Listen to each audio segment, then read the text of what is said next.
प्रदोष के समय पर, उससे पहले लक्ष्मी और दरिद्रता फिर भ्रमण पर निकलती है। शिव भ्रमण कर कर जब वापिस आ जाते हैं, हिंदू धर्म में पीपल के वृक्ष की जो गणना वराह पुराण में करी गई है, 4 बजे से 7 बजे तक शिव के भ्रमण का समय बताया है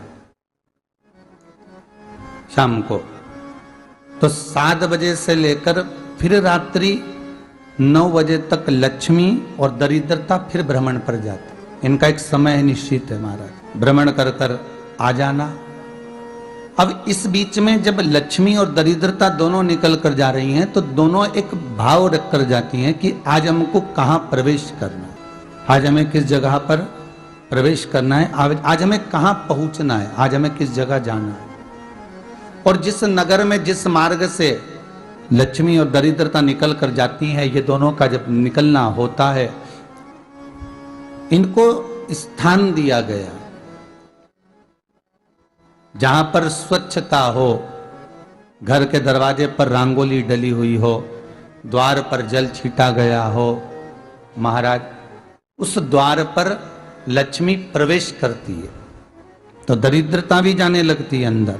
जब दरिद्रता अंदर जाने लगती है तो लक्ष्मी उसको रोक देती है, पहले मैं देखकर आती हूं कि तेरे लिए स्थान है कि नहीं है, तू यहां रुक। कुछ देर तक दरिद्रता बाहर खड़ी रहती है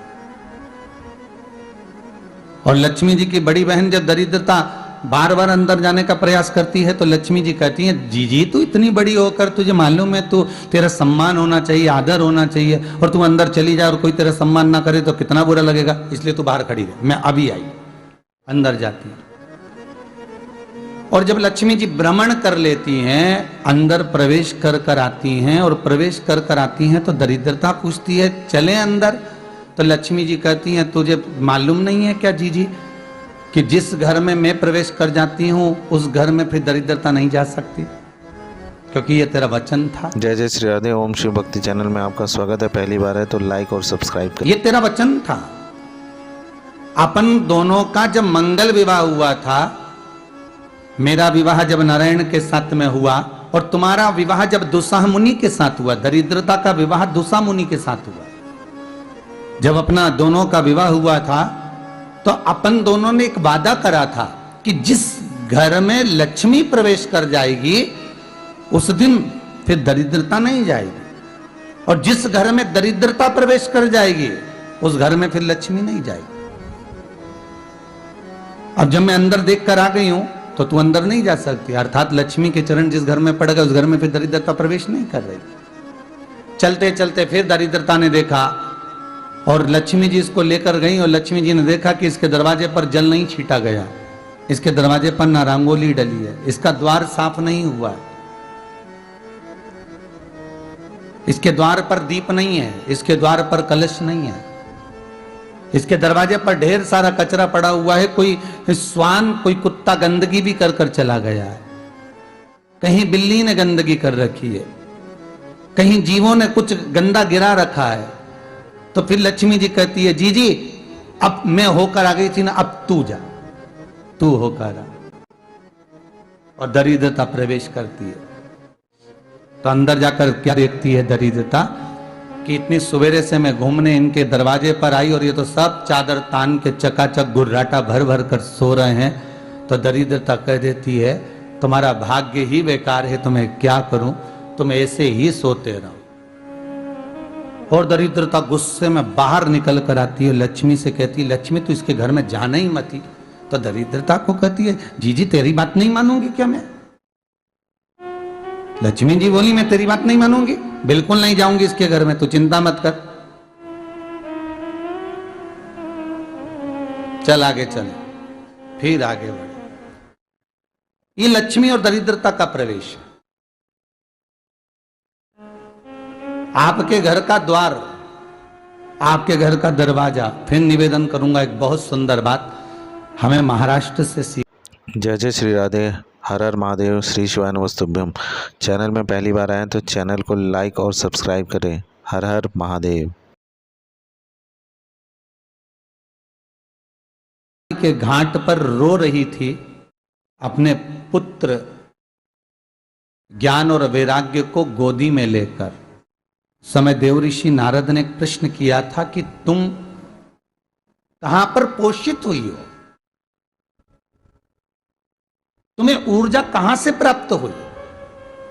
तो कहा मैं गुजरात से तो चली हूं।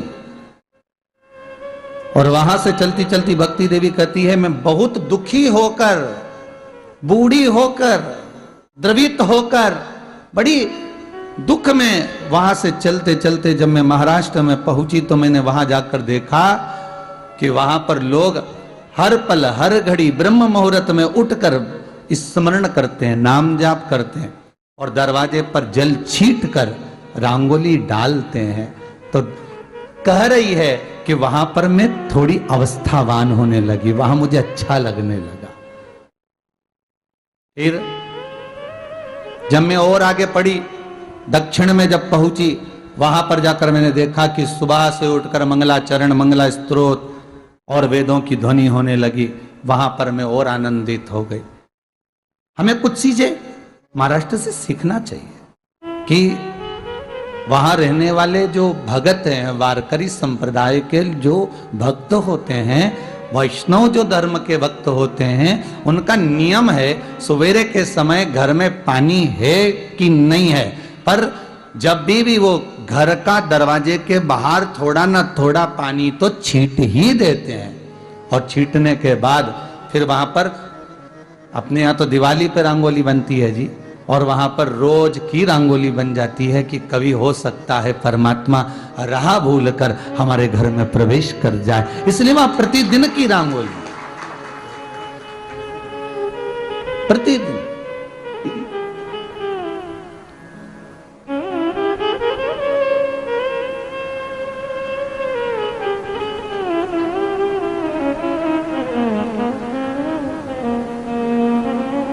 हमें सीखना चाहिए थोड़ा सा। आज के जमाने में तो बहू अपने कमरे की झाड़ू लगा ले, वो भी बहुत बड़ी बात है। हो खड़ी खड़ी बहू ये देखती रहेगी कि नौकरानी सही से झाड़ू लगा रही, वहां से लगा के लाओ, इधर से हेड के ले जाओ, वहां से कचरा सोरो, वहां से पोछा लगाओ। खड़ी रहेगी, उंगली से बताती रहेगी, पर इतना नहीं बनेगा कि सेविका से, नौकरानी से, दासी से कह दे कि तू मम्मी पापा के कमरे की लगा ले, मैं मेरे कमरे की लगा लूंगी, तू जा उधर। थोड़ा दया का भाव अगर होता तो उसके मन में भी आता कि मेरी बड़ी सेठानी तो अपनी जगह पर है, पर छोटी तो सेठानी की भी बड़ी सेठानी है जो मुझ पर करुणा करती रहती है। पर बड़ी तो कहे कि बेटा रहने दे, तू उधर ले जा, जा भाभी के कमरे में देख ले जा, उसके बच्चों का बड़ा फैलारा रहता ना, तो उधर देख ले जा, तो जरा उधर माँ उधर भेज रही। थोड़ा सेवा का भाव हमारे भीतर हो। और एक निवेदन तो हमेशा करा है और अब आज भी करता हूं, पूरे घर की सफाई करवाओ, पूरे घर में तुम पोछा झाड़ू जो चाहे करवाओ, मना नहीं है, पर एक निवेदन है, रसोई घर के अंदर बहू और बेटी ही जाकर भोजन बनाए तो अन्नपूर्णा सदा कृपा करती है महाराज। बहू और बेटी ही।